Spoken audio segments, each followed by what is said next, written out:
Welcome back everyone. So today we are going to tackle a classic from the GATE Geology and Geophysics paper. So first read the question.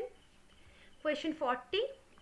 So this says a P wave frequency of 20 Hz is traveling through a non-dispersive medium with a velocity of 5 km per second and the amplitude retained at a distance of 10 km from the source is dash percentage. Round it off to 1 decimal place and use the quality factor Q is equal to 80. Okay. So we have to fill the blank.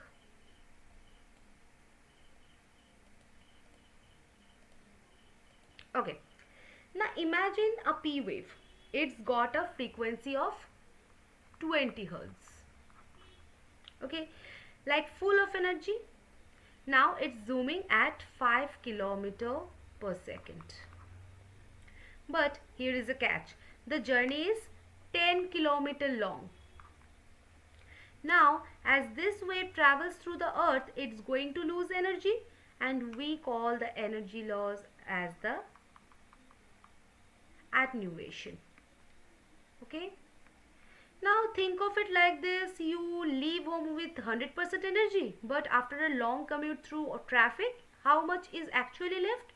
That's what we need to calculate. Now meet the Q factor or the quality factor.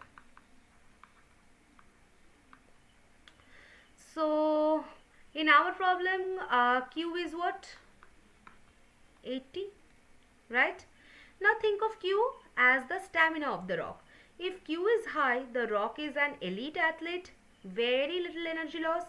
And if Q is low, the rock is a couch potato. It absorbs all the wave's energy and turns it into heat. And a Q of 80 is okay. It's not that great and it's not that terrible also. It means our wave is definitely going to fill the burn. Now let's bring out the tools. The formula for the retained amplitude is what? A equal to A naught e to the power minus alpha x. Okay. But wait, we don't have alpha, that is the attenuation coefficient yet. So we have to build it, right? So alpha is pi f by qv. So let's plug in our numbers. F is what? 20 Hz. Q is what? 80. V is what? 5 km per second. So alpha will be what? Pi into 20 by 80 into 5.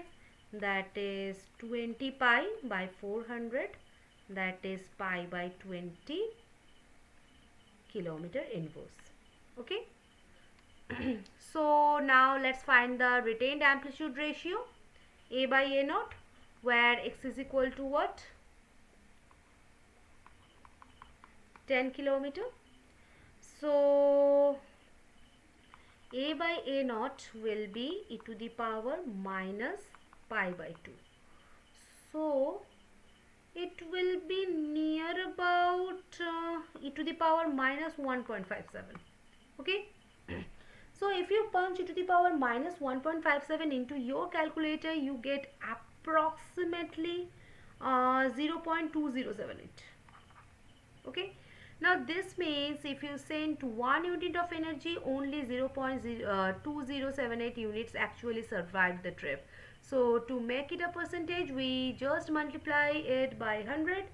So 0.2078 into 100, that is 20.78%. Okay. And the question asks us to round off the 1 decimal place. So our final answer, that is 20.8%. Okay. So basically the wave lost nearly 80% of its personality in just 10 kilometers. So see, it's not a scary math, it's just a story about the tired wave. Remember the formula, check your units and don't let the exponential decay ruin your day. Okay. So in physics, a perfectly elastic material would have a Q of infinity. And in such a world, a seismic wave could travel through the entire earth and come out the other side with 100% amplitude. But since the earth is messy and full of friction, Q is always a finite number. So earth is basically one big energy sponge, you can say that. So if I talk about the non-dispersive medium,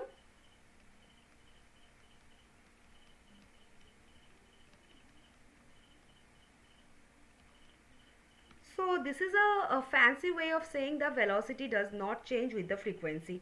It keeps the math from becoming a nightmare. And if I talk about the exponential decay, so the wave loses the most energy at the start of the journey. The further it goes, the flatter the decay curve becomes. Okay. And if I talk about the frequency trap, notice that alpha is proportional to f. So this means high frequency wave die faster. High frequency wave die faster. Okay. And low frequency waves travel much further. Okay, so always look at the units for the velocity and the distance. If one is in meters and one is in kilometers, your answer will be a disaster. So convert them to match before you even touch your calculator. So the final answer will be what? 20.8%. Okay, this is the final answer for this question. So see you in the next session, guys. Bye bye.